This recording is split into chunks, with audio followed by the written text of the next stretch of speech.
Once you hear this story, your perception of reality will never be the same. 5 envelopes arrived at 5 different Toronto addresses, each containing an invitation to the Riverview Penthouse in Lakeshore Tower, where Marcus Harmon claimed he was hosting a reunion dinner after 15 years apart. Each invitation referenced memories only they would understand, signed with Marcus's distinctive backward slanting S. Catherine felt an inexplicable chill, despite the August heat when reading hers, while James dismissed his unease after reading his postscript. The views changed since that night on the roof, but some things never do. The night arrived with an unseasonable storm, as the 5 guests gathered in a lavish space that felt oddly impersonal, despite Marcus supposedly living there for months. The concierge gave Catherine a strange look when she mentioned looking forward to seeing the host. Mr. Harmon left instructions that dinner would be served at 8, he said, before departing, leaving them with a table set for 6, the empty chair drawing everyone's attention. Daniel finally broke the tension. Has anyone actually spoken to Marcus directly? The silence that followed was answer enough.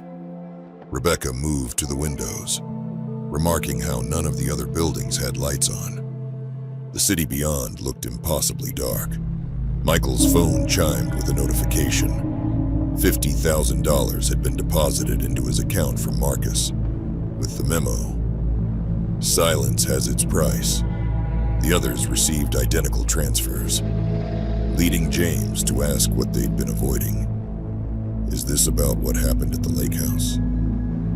No one needed to specify which night, 15 years ago, the night that bound them in a conspiracy of silence regarding the accident that claimed their friend's life.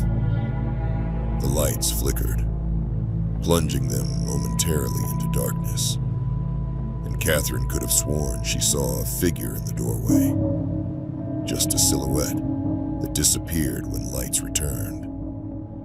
Daniel's phone rang, displaying Marcus Harmon, but when answered, only strange static came through until a voice almost like Marcus, but with wrong cadence, said, "I'm running late.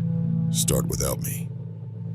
Rebecca lifted the dinner platter cover to reveal 6 folders containing emails and messages about the accident from 15 years ago, evidence they believed destroyed long ago.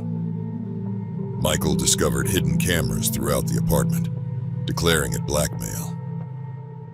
Though James pointed out someone would have needed access to their communications from 15 years ago, after Marcus's death.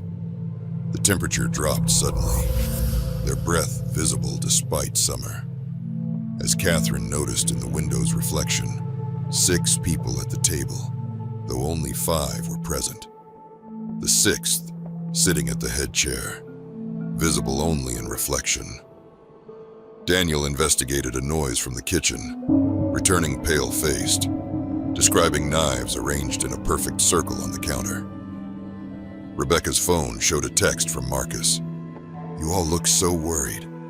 Did you think I wouldn't find out?"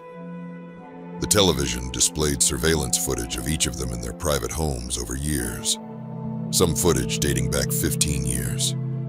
The door was locked, phones connected only to static despite full bars.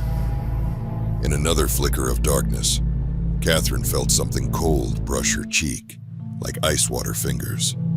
The TV changed to display impossible footage, surveillance video from inside Marcus's lake house 15 years ago, showing the argument, the fatal push that sent Marcus falling against the fireplace, and their panicked cover-up.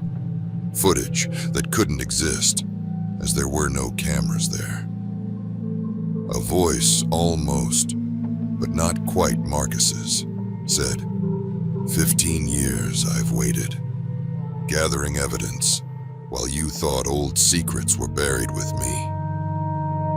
The storm intensified to impossible degrees. lightning revealing a twisted version of Toronto, buildings bent at impossible angles, while the 6 chairs now appeared occupied in the window's reflection.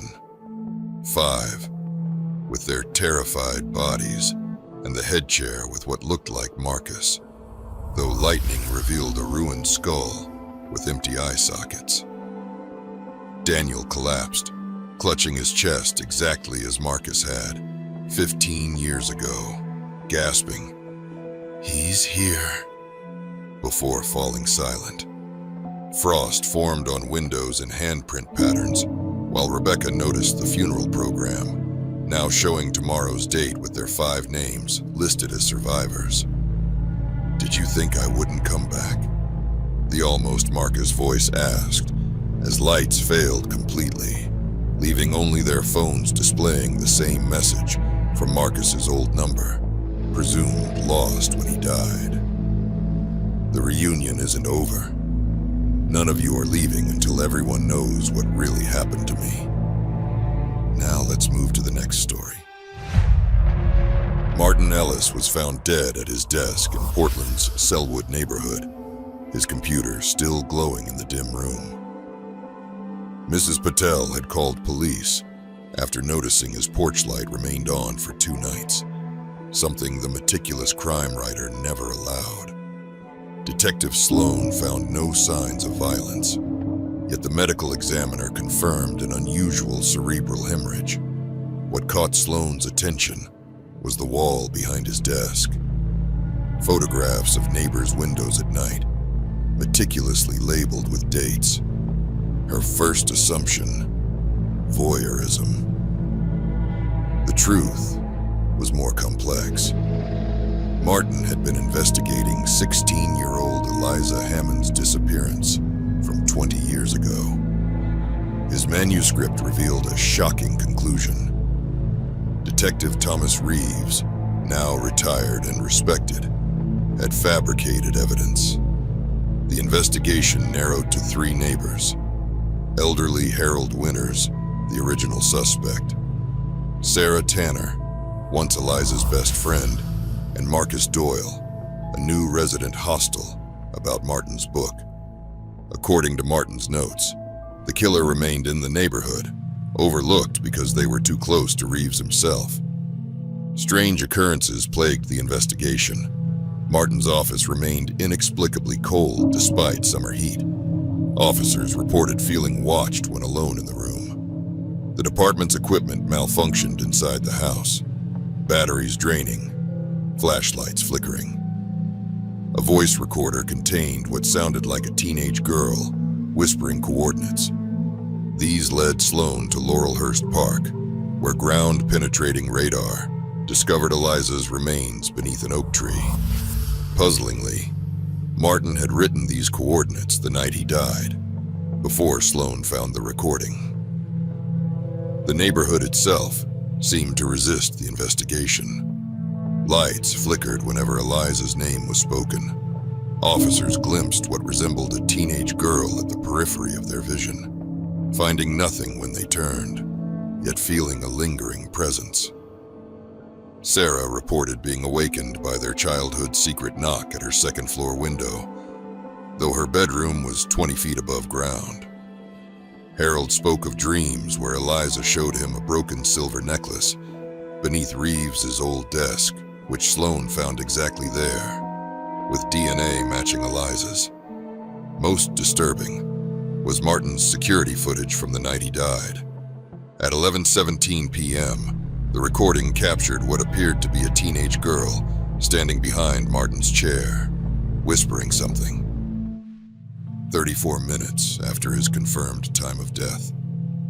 The temperature had dropped 20 degrees during those seconds, according to the thermostat logs.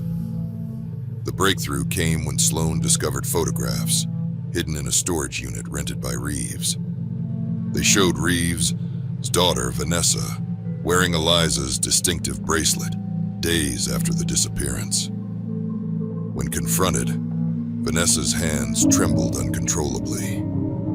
She confessed her father had struck Eliza with his car while driving drunk, then buried her body and misdirected the investigation. Yet Vanessa couldn't explain her dreams, where Eliza showed her father deliberately hitting Eliza, who had witnessed him accepting an envelope of cash earlier that day. The case closed with Reeves posthumously charged, but during Sloane's final visit to Martin's house, every photo had changed. Each window now showed the same teenage girl, looking out with an expression of satisfied justice. In the final photograph, Sloane saw herself standing in her bedroom window, though she'd been at the precinct that night, with Eliza's reflection visible behind her, one hand on Sloane's shoulder, smiling. That photograph was dated tomorrow.